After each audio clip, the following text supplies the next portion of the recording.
Hi guys, good morning. कैसे हो आप सभी लोग? Hope you are doing well. Welcome back to the channel. आज हम कंटिन्यू करने वाले हैं chapter 1 nature and significance of management का पार्ट 2.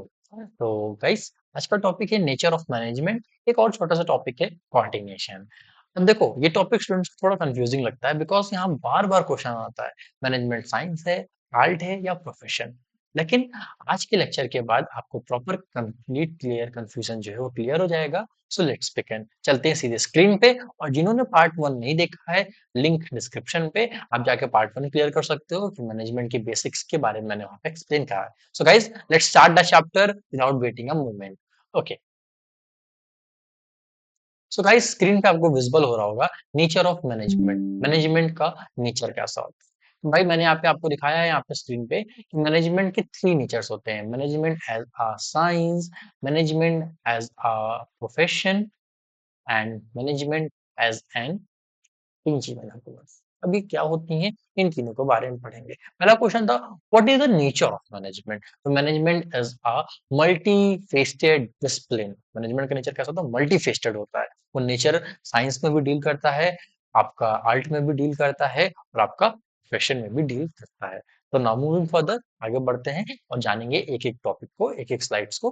सबसे पहले मैनेजमेंट ऐसा साइंस. मैनेजमेंट साइंस क्यों है, इसके बारे में जानेंगे. मैनेजमेंट को नेचर को मेनली 3 पार्ट्स में डिवाइड किया गया है. आपने देख लिया ऊपर. ठीक है. सबसे पहला part, management as a science. Science का मतलब होता है सिस्टमैटिक बॉडी ऑफ नॉलेज, यानी नॉलेज को प्रॉपर प्रिंसिपल्स और ऑब्जर्वेशंस पर बेस्ड. जैसे फिजिक्स और केमिस्ट्री के रूल्स होते हैं, वैसे ही मैनेजमेंट के भी प्रिंसिपल्स होते हैं. कैसे प्रिंसिपल्स? मुझे तो कोई आइडिया नहीं है. फॉर एग्जाम्पल बताता हूँ. हेनरी फ्यूल्स के प्रिंसिपल्स ऑफ मैनेजमेंट, ये आपका चैप्टर नंबर 2 है जिसको हम आगे डिस्कस करेंगे. हेनरी फ्यूल्स के 14 प्रिंसिपल.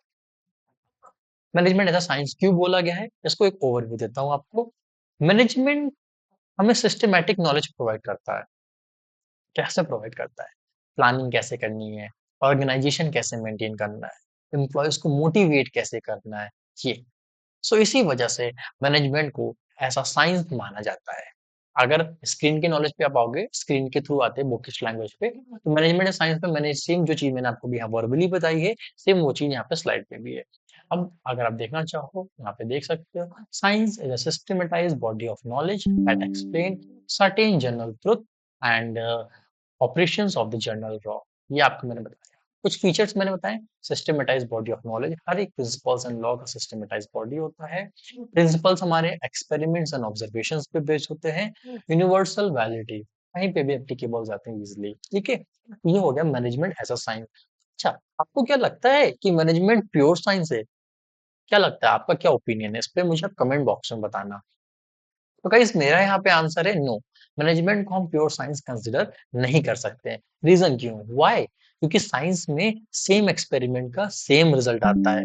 फॉर एग्जांपल देता हूँ आपको. जैसे मैं, अगर अब 100 डिग्री सेल्सियस पर वाटर बॉईल होगा, ठीक है, आपको पता है अगर 100 डिग्री सेल्सियस है तो उस पर वाटर बॉईल होगा ही होगा. लेकिन मैनेजमेंट हम जैसे ह्यूमन से डील करता है.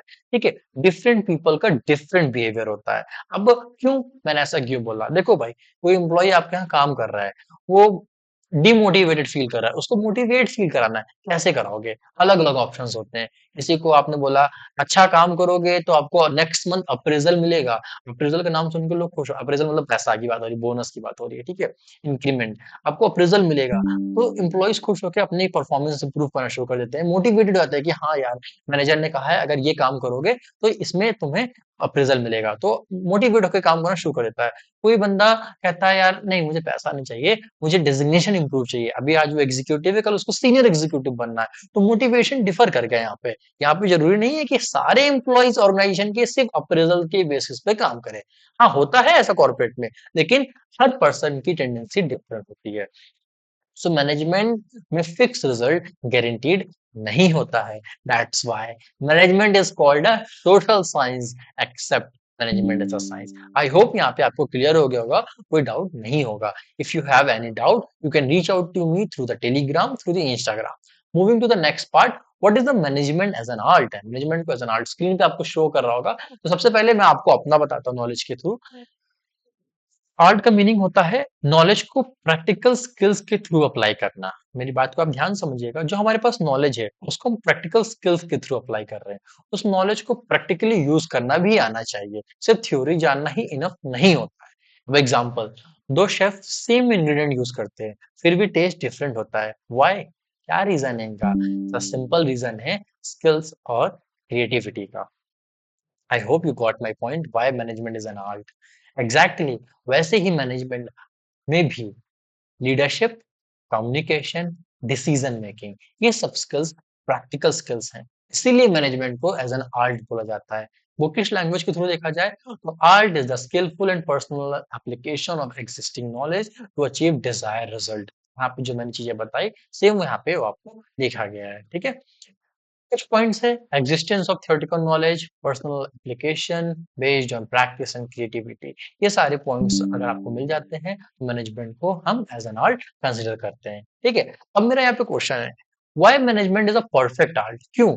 क्या है रीजन? अगर आपको कुछ रीजन पता हो जो मैं स्किप कर रहा हूँ तो नीचे कमेंट बॉक्स में आप मुझे बताना।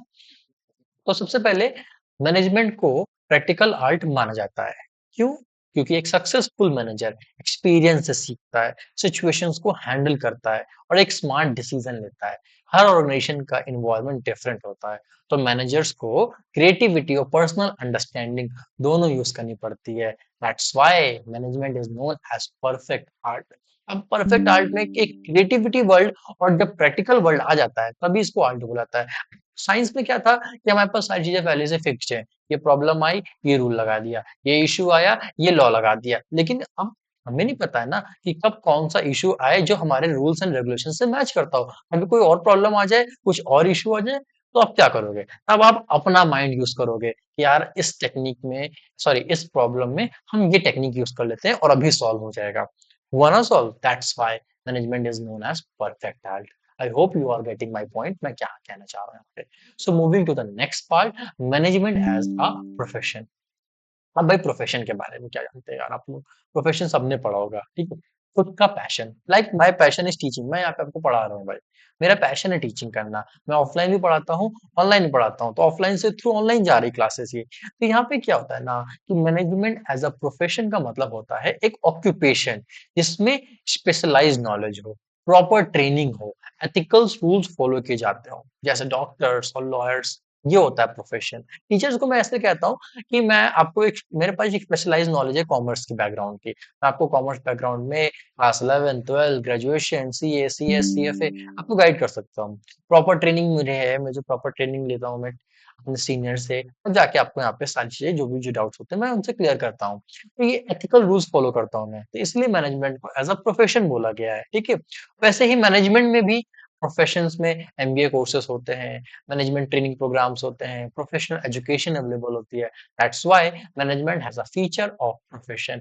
और स्किल्स लाइक स्लाइड के थ्रू अगर बुकिश लैंग्वेज के थ्रू जाएंगे तो प्रोफेशन का मतलब होता है एक ऐसा ऑक्यूपेशन जिसमें स्पेशलाइज्ड नॉलेज और स्किल्स की रिक्वायरमेंट होती है for the entry, and the entry is restricted. ये पॉइंट इंपॉर्टेंट है कि प्रोफेशन में आपके पास नॉलेज और स्किल होनी चाहिए और एंट्री रेस्ट्रिक्टेड होती है। फीचर्स क्या क्या हो गए?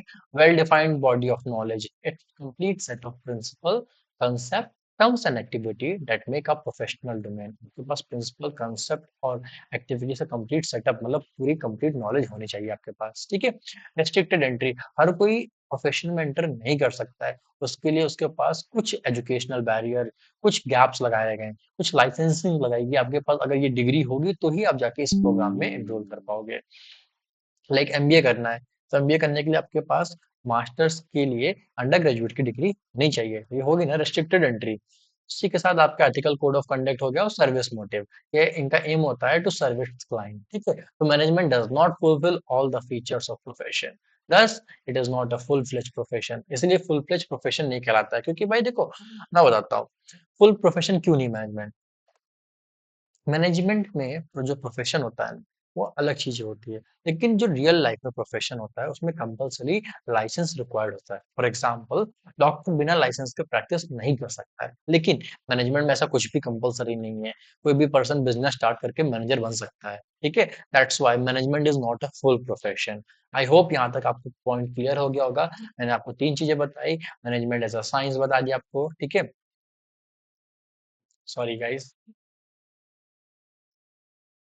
ठीक है, मैंने आपको मैनेजमेंट एज़ अ साइंस बताया, मैनेजमेंट एज़ एन आर्ट बताया, मैनेजमेंट एज़ अ प्रोफेशन बताया। तीनों के डिफरेंट डिफरेंट बॉक्स हो गए जो मैंने आपको यहाँ पे कंसीडर कराए। आप इनको आराम से रीड कर सकते हो स्लाइड्स के थ्रू। कुछ भी डाउट होता है मेरे को डायरेक्टली पूछ सकते हो। Now moving to the next point, coordination. या कोऑर्डिनेशन क्या होता है? कोऑर्डिनेशन बहुत इंपॉर्टेंट वर्ड है भाई। अब आते हैं एक बहुत इंपॉर्टेंट कंसेप्ट पर, कोऑर्डिनेशन। कोऑर्डिनेशन को मैनेजमेंट का एसेंस कहा जाता है। एसेंस मतलब सबसे इंपॉर्टेंट पार्ट। सिंपल वर्ड्स में ऑर्गेनाइजेशन के डिफरेंट डिपार्टमेंट और एक्टिविटीज को एक कॉमन गोल की डायरेक्शन में कनेक्ट करना, ये कोऑर्डिनेशन होता है। फिर से रिपीट करना, ऑर्गेनाइजेशन के डिफरेंट डिपार्टमेंट्स और एक्टिविटीज को एक कॉमन गोल की डायरेक्शन में कनेक्ट करना ही कोऑर्डिनेशन होता है। मतलब हमारे पास ऑर्गेनाइजेशन में डिफरेंट डिपार्टमेंट्स डिफरेंट एक्टिविटीज होती हैं, लेकिन हमारा गोल सिर्फ एक होता है, to achieve the task within the timeline. Company का गोल होता है to achieve maximum profit so from minimum resources. हम चाहे जैसे काम करें, चाहे अपर लेवल पे काम करें, चाहे मिडिल लेवल पे काम करें, चाहे लोअर लेवल पे, लेकिन हमारा एक ही वर्क है, एक ही टास्क है, एक ही कॉमन गोल है तीनों डिपार्टमेंट का, to achieve the organizational goal. Guys, सबसे पहले coordination is a force. Coordination एक फोर्स है विच सिंक्रोनाइज, सिंक्रोनाइज का मतलब बांध के रखना होता है, ठीक, विच synchronise the functions of management and activities of different department, functions of management and activities जो different departments सबको synchronize करके रखता है, अपने पास रखता है, बांध के कि सबको एक ही साथ काम करना है। lack of coordination result in overlapping, अगर coordination नहीं है, overlapping की problem होगी, duplication होगा, delay होगा, chaos पैसा मच जाएगी। It is concerned with all three levels of management, as if the level of men look together, they become a group. As in the case of every group, they also required coordination among themselves. कहने का मतलब simple, अगर आप देखो diagram में देखोगे, ये आपका कोऑर्डिनेशन है, ठीक है। इसमें आप देखोगे उसमें प्लानिंग भी है, ऑर्गेनाइजिंग भी है, स्टफिंग भी है, डायरेक्टिंग भी है, कंट्रोलिंग भी है, तीनों जा रहे हैं एक कोऑर्डिनेशन के फॉर्म में। ये कौन मैनेज कर रहा है भैया? Top level of management, middle level of management और ऑपरेशन, जिसको एक कॉमन गोल है हमारा, ठीक है।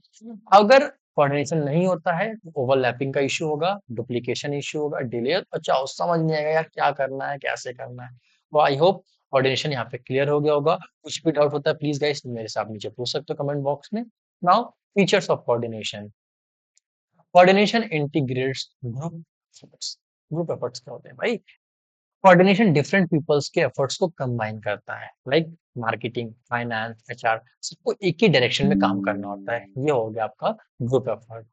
Coordination ensures unity of action. सबके टास्क अलग हो सकते हैं लेकिन ऑब्जेक्टिव सेम होता है। That's why coordination team work maintain करता है। यूनिटी ऑफ एक्शन का मतलब सब लोग मिलके काम करें, टीम वर्क।